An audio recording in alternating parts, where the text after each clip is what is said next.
আসসালামু আলাইকুম। চলে এসেছি নতুন আরও একটি ভিডিও নিয়ে। আজকে কিছু রেস পয়সা দেখাবো যেটা ৯০ দশক বা তারও আগের। এগুলো অনেক পুরনো, কয়েকটা পয়সার উপরে মরীচিকা পড়ে অনেক অংশ পড়ে গেছে বা খেয়ে গেছে। আর এখানে দু একটা পয়সা আমি ভালো করে দেখিও নি ছোটোবেলাতে। তবে ৪ আনাটা কিন্তু খুব ভালো করেই দেখেছি, আর এটা দিয়ে ৪টা চকলেট পেতাম। একটা পয়সা হাতের তাড়ায় করে তালুতে করে নিয়ে দেখিয়ে দিচ্ছি। দেখতেই পাচ্ছেন, অনেকে চিনতেও পারছেন। এই পয়সাগুলো হয়তো এখন অনেকের কাছে নেই, আমার কাছে আছে। আমার হাজবেন্ড এগুলো সংরক্ষণ করে রেখেছে। আর এদিকে জলপাইটা ২ দিন শুকিয়ে নিয়েছি। সেদ্ধ জলপাইটা অনেকটাই শুকিয়ে গেছে। ২ প্যাকেট পাঁচফোড়ন নিয়েছি। এভাবে ২ প্যাকেট পাঁচফোড়নই আমার লাগবে।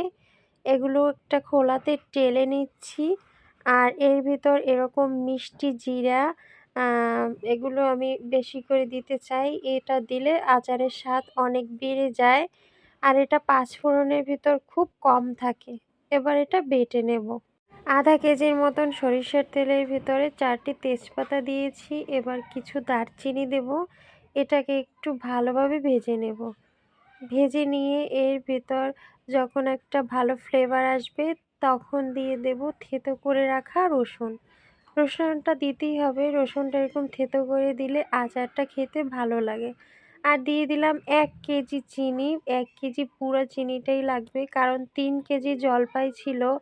সেদ্ধ করে টক ফেলে দেওয়ার পরও অনেকটা টক ছিল, যার কারণে ১ কেজি চিনি দিয়েছি। বেশি কম হলে আপনারা বাড়িয়ে কমিয়ে নিতে পারেন। তেলের সাথে চিনিটা মিশিয়ে নিয়েছি, হালকা পাতলা একটু মিশিয়ে নিলেই হবে। এবার জলপাইগুলো দিয়ে দেব। জলপাইগুলো সব দেওয়া হয়ে গেছে। এবার একটু ভালো করে নেড়েচেড়ে এর ভিতরে দিয়ে দেব ২ চামচের মতন লবণ। যেহেতু টক ঝাল মিষ্টি আচার, এই লবণটা একদম পারফেক্ট হতে হবে।